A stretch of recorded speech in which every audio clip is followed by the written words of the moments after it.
Bom, pessoal, estamos aqui para mais uma videoaula e na aula de hoje a gente vai estar falando sobre os processos de eletrização.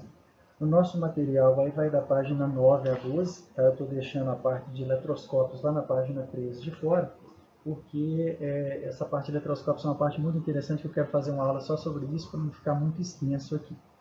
Tá?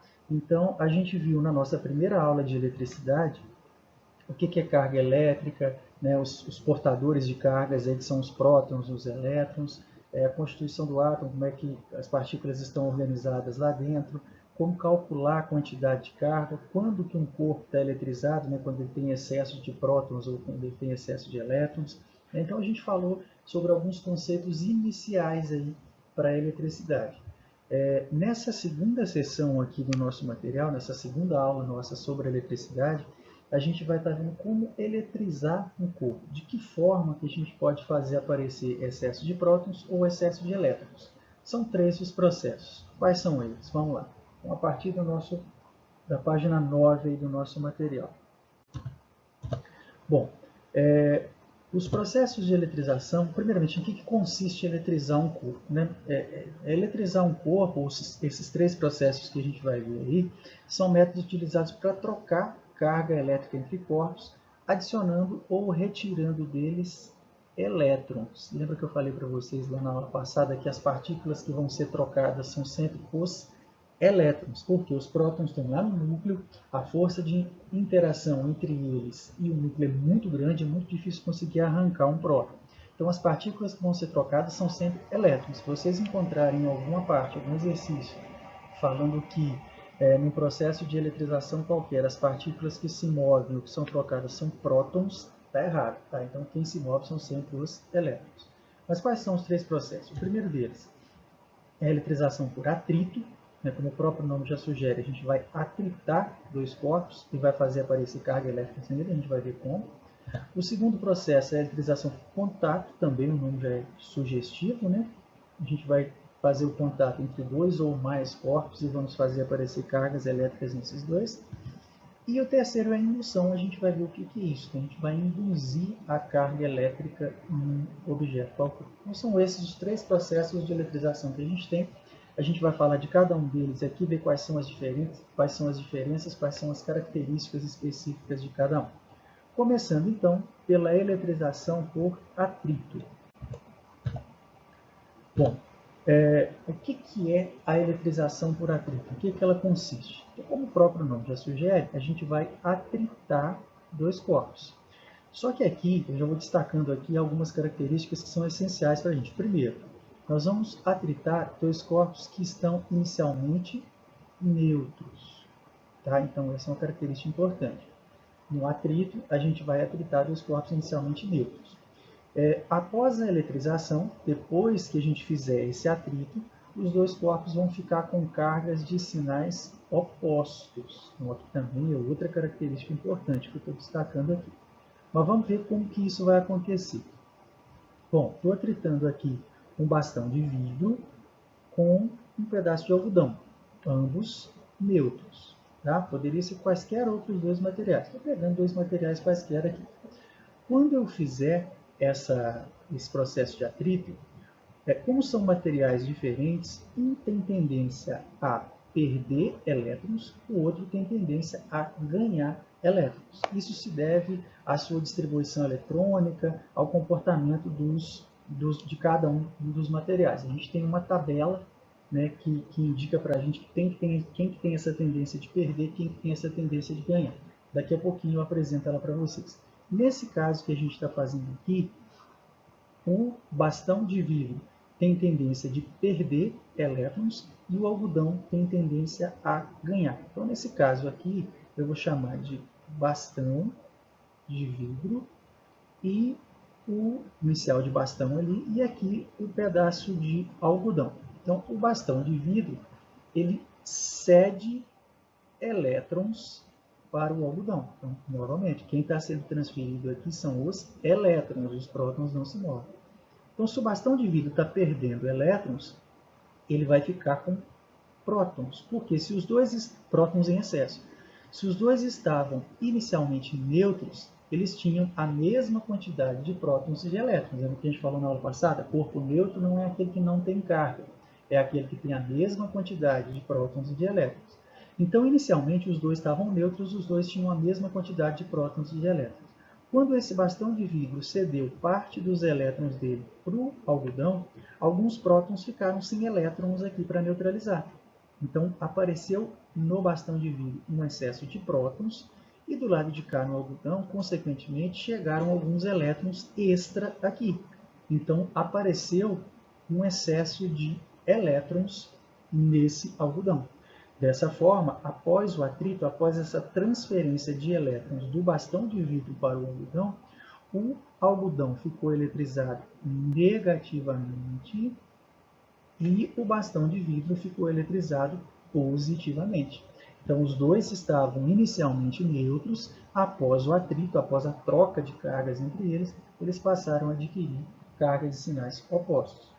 Outra situação aqui, agora a gente está pegando, ao invés de um bastão de vidro, um bastão de PVC, também neutro, e atritando com algodão. Tá? Quando a gente usa esses dois materiais, inverte as coisas. O algodão, nesse caso, é que vai ter a tendência de perder elétrons e o PVC é que vai ganhar. Então, eu vou colocar aqui de novo. Ó. Aqui agora eu tenho o algodão, o inicial aqui, e aqui está o meu PVC. Tá? Então, aqui, PVC.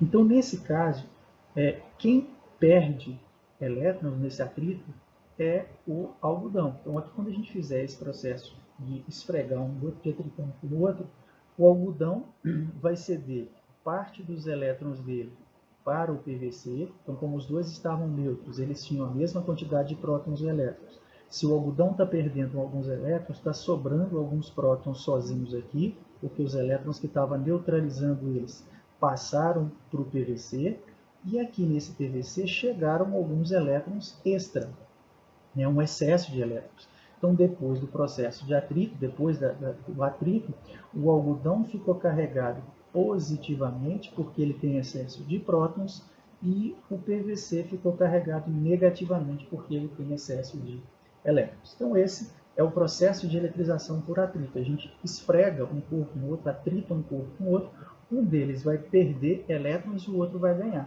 Aquele que perde fica com excesso de prótons, eletrizado positivamente. Aquele que ganha fica com excesso de elétrons, eletrizado negativamente. Tá? Então, características fundamentais da eletrização por atrito. Os corpos vão estar inicialmente neutros e depois do atrito eles vão adquirir cargas e sinais opostos.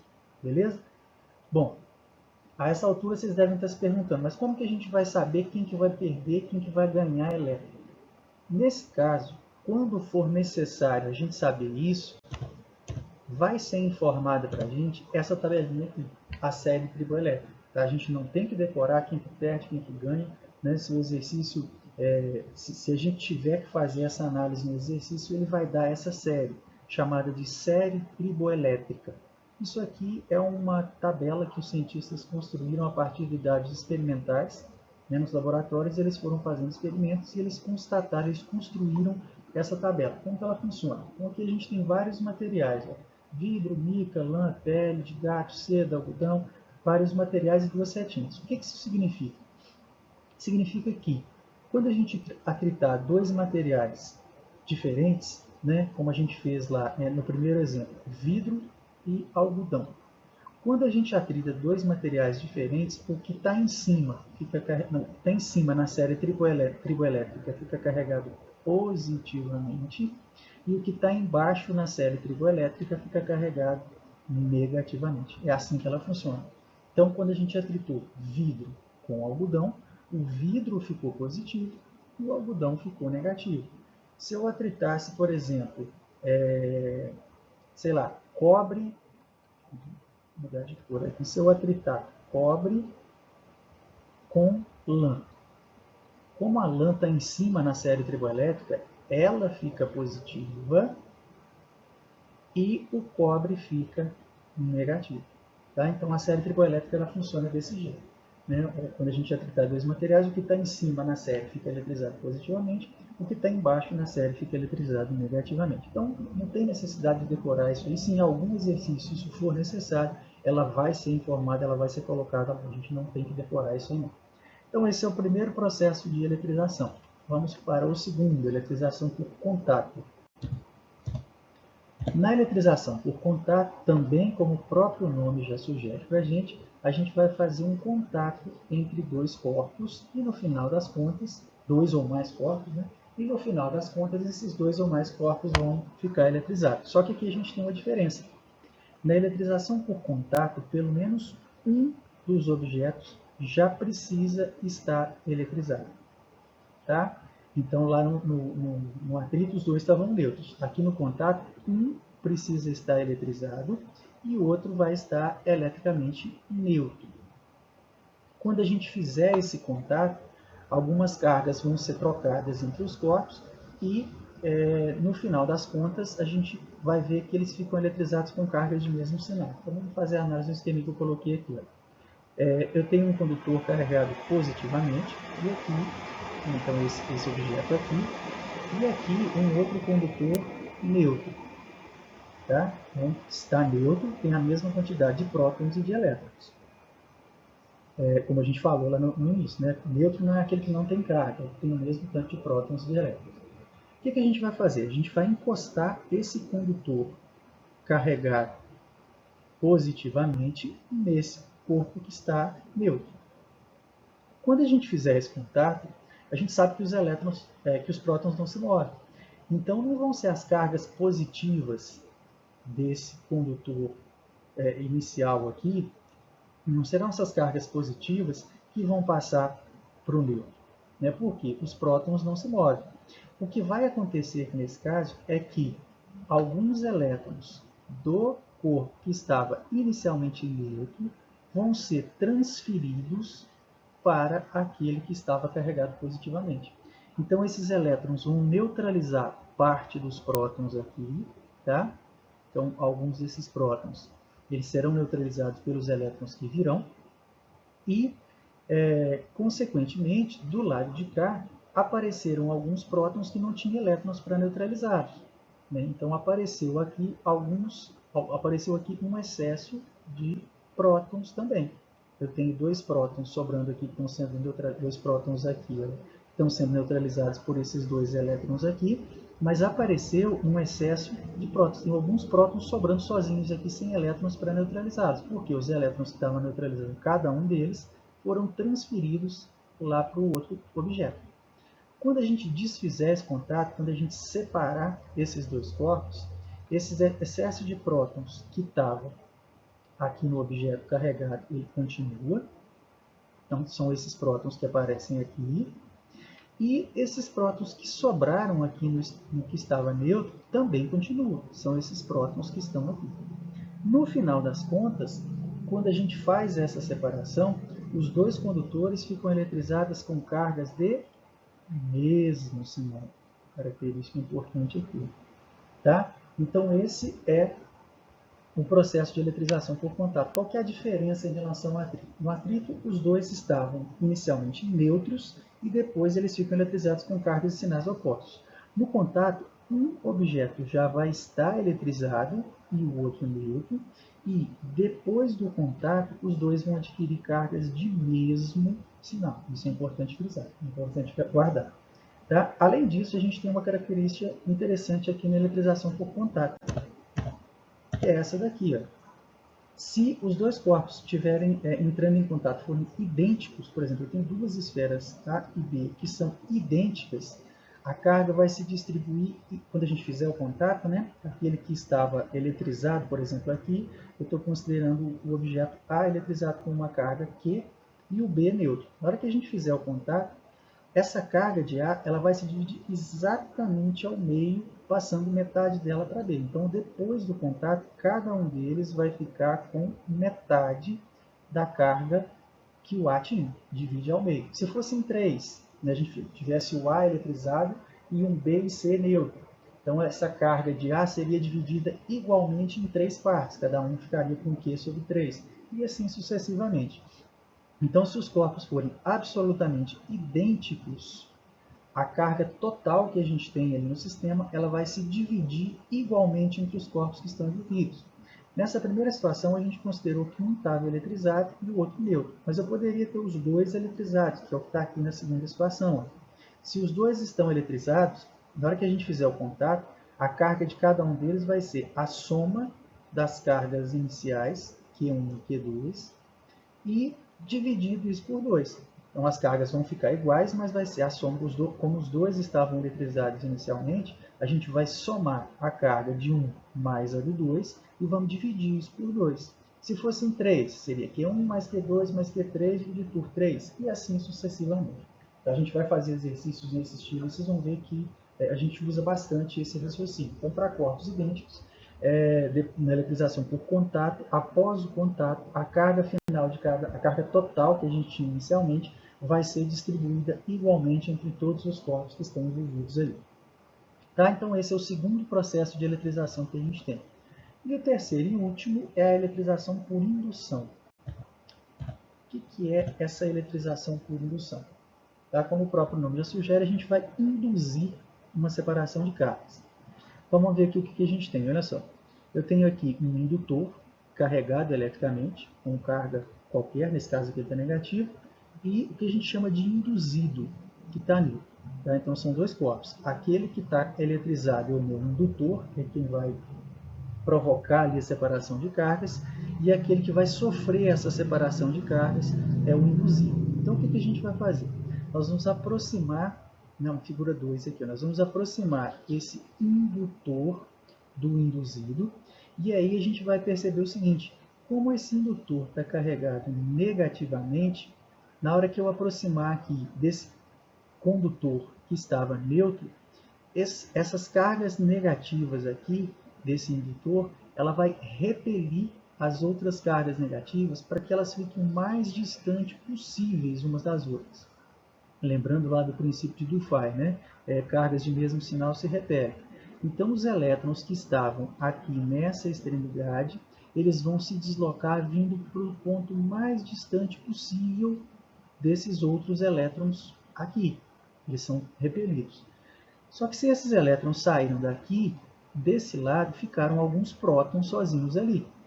Então, fazendo essa aproximação, a gente induz uma separação de cargas aqui nesse induzido. De um lado fica a carga positiva, do outro fica a carga negativa. Não eletrizamos ainda os corpos, porque se eu afasto esse meu indutor aqui, se eu desloco ele para uma posição bem distante, esses prótons e elétrons voltam a se organizar e o objeto volta a ficar neutro. Então, por enquanto, não tem nada eletrizado ainda não. O que a gente vai fazer agora? Na figura 3 aqui, a gente tem o seguinte, ó. Agora com o indutor próximo do induzido, portanto, com as cargas separadas aqui no meu induzido, eu vou fazer o que a gente chama de aterramento. Eu vou ligar um lado desse induzido à Terra.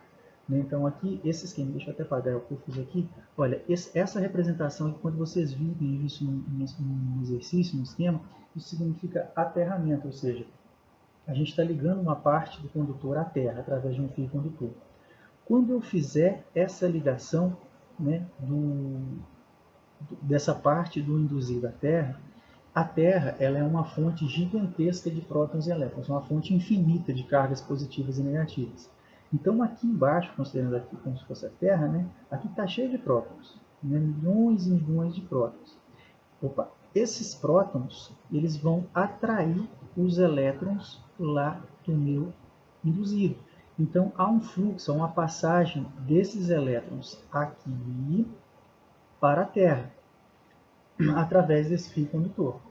Esse fluxo dura algum tempo, né, até que todos os elétrons que estavam aqui sejam atraídos pela Terra.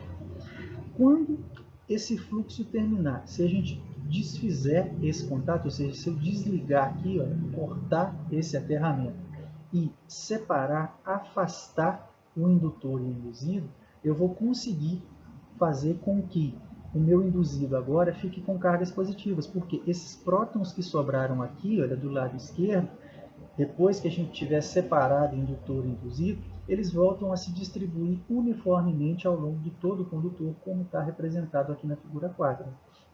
aqueles prótons que sobraram ali, eles se distribuem uniformemente ao longo do induzido, e aí no final das contas eu tenho indutor eletrizado com carga negativa e induzido eletrizado com carga positiva.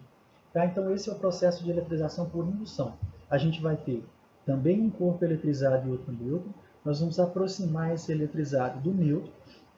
Ele vai induzir uma separação de cargas no induzido, né? O indutor induz uma separação de cargas no induzido. Numa terceira etapa, a gente aterra uma parte do induzido, um lado do induzido, eu ligo um lado dele à terra, para fazer com que aconteça um fluxo de elétrons. Esse fluxo, tem que destacar que esse fluxo pode acontecer do corpo para a terra ou da terra para o corpo. Vai depender das partículas que tem no lugar que eu estou aterrando. Nessa situação que a gente analisou aqui, o lado que a gente aterrou tinham elétrons. Então são os elétrons que se movem, são eles que vão passar para a Terra. Se a gente tivesse uma situação assim, eu tivesse aqui o meu induzido com as partículas distribuídas dessa forma, e eu fizesse o aterramento aqui, tá? Desse jeito, nesse caso, o lado que eu estou aterrando está positivo. Então, não tem como esses prótons saírem daqui e passarem para a Terra. Então, nesse caso, vão ser os elétrons da Terra que vão passar para o meu induzido para neutralizar esses prótons aqui, tá? Então, vai vir um elétron para cada próton, vai neutralizá-los e aí sobraria carga negativa.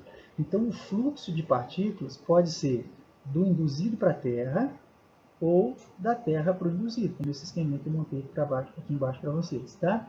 E no final das contas, quando a gente desfizer o aterramento e afastar indutor e induzido, a gente vai ter os corpos eletrizados com cargas de sinais opostos. Certo? Então, esse é o processo da indução. Só fazendo um resuminho aqui das características principais dos três processos de eletrização. Eletrização por atrito. Os dois corpos estavam inicialmente neutros e, depois da eletrização, eles ficam eletrizados com cargas de sinais opostos. No contato, eu tinha um objeto eletrizado e o outro neutro. Depois do contato, os dois adquirem cargas de mesmo sinal. E se os corpos forem idênticos, essa carga inicial vai se distribuir igualmente entre os corpos que forem colocados em contato. E na indução, a gente também tinha um corpo eletrizado com carga de um determinado sinal e o outro neutro. Depois do processo de indução, os dois corpos ficam eletrizados com cargas de sinais opostos. Tá? Então, esses são os três processos de eletrização que a gente tem nessa nossa primeira parte, nessa primeira aula, né, falando sobre os processos de eletrização. Numa próxima aula eu vou estar falando sobre os eletroscópios. Eu optei por dividir para não ficar muito extenso, né, e não ficar muito cansativo. Então é isso. Para essa aula era isso. Um abraço a todos e até a próxima.